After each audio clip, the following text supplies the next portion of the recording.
Bonjour. Je m'appelle Faustin Kikapa, ingénieur. Je suis heureux de vous retrouver aujourd'hui avec le 4e cours de langage de programmation VBNet. Aujourd'hui, je vais vous parler sur la création ou l'ajout d'un formulaire dans votre projet. Je vais d'abord démarrer le projet. Et souvenez-vous, à la vidéo précédente, nous avons vu comment exploiter l'interface VBNet et plutôt l'interface de votre projet. Et ensuite, ce qu'il faut retenir, c'est quoi? Dans le projet affectation agent, un projet peut contenir plusieurs formulaires à l'intérieur.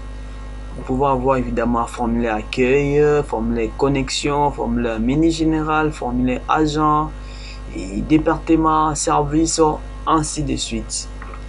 Que faire une fois que vous avez déjà créé votre premier formulaire par défaut? Bien sûr, ça c'est le formulaire par défaut que nous retrouvons dès que nous lançons un nouveau projet.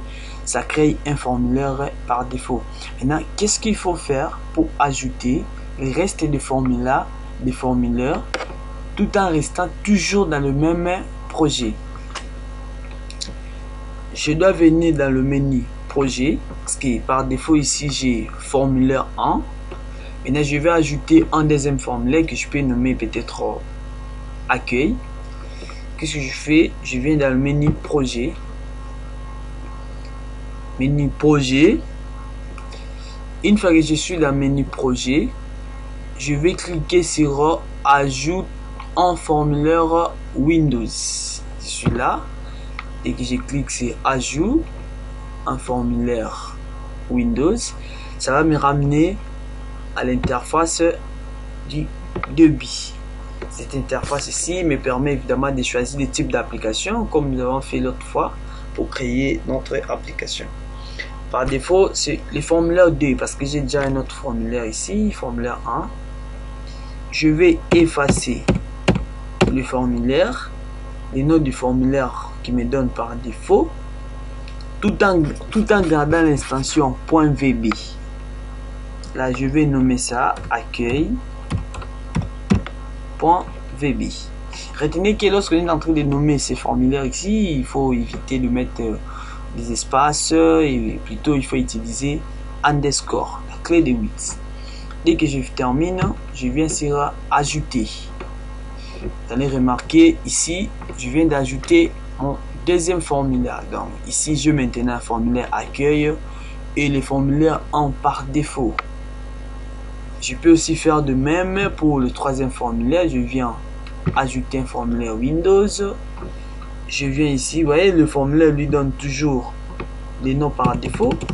Et je peux venir ici, je nomme sa boîte et connexion. Vous allez remarquer, j'utilise plus l'underscore au lieu d'utiliser l'espace ou d'autres caractères spéciaux.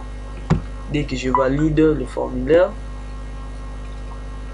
vous allez remarquer ici, ça me donne mon troisième formulaire, boîte de connexion.